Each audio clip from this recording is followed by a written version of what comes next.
मामाच्या घरची सुट्टी तर संपली, आता निघाले घरी जायला. थोडीशी तरी तयार झाली तरी तो खीच मेरे फोटो चालू होते. मग काय थोडेफार फोटो काढले, व्हिडिओ काढले आणि घरी जायला निघालो. किती सुंदर एरिया आहे ना, मिलिटरीचा एरिया आहे ना, त्याच्यामुळे एवढं स्वच्छ सुंदर आणि भरपूर झाडं लावलेला.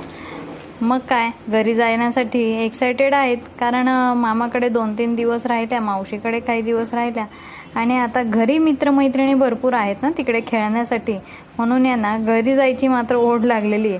संध्याकाळचं खूप सुंदर वातावरण होतं. आता रस्त्याच्या आजूबाजूला किती झाडं आहेत ना, अशीच प्रत्येक रस्त्याच्या आजूबाजूला झाडं लावली ना तर खरंच खूपच हीट कमी होईल. पण तसं नाही होऊ शकत, हा मिलिटरी एरिया आहे ना, त्याच्यामुळे इथे भरपूर झाडं पाहायला मिळतात. छान वाटलं. अशी झाडं खरंच सगळीकडे असावीत अशी अपेक्षा.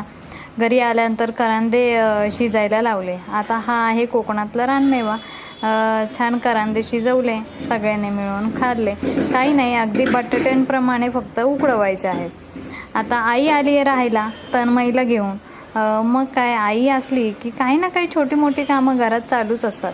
लसूण सोलणे, कांदा साफ करणे, बरेच काही कामं बसल्या बसल्या टाईमपास म्हणून करत असते. बरं, आम्ही छान गोधडीसुद्धा शिवले. बरं, मोठा व्हिडिओ पाहिला नसेल तर नक्की पहा. इथे तन्मईसोबत म्हणजेच दादाच्या मुलीसोबत अगदी गहन अशी चर्चा चालू आहे. पाहताय का, गप्पा टप्पा चाललेल्या आहेत. खेळणं तर चालूच आहे, पण अशा गप्पा टप्पा तर झाल्याच पाहिजेत.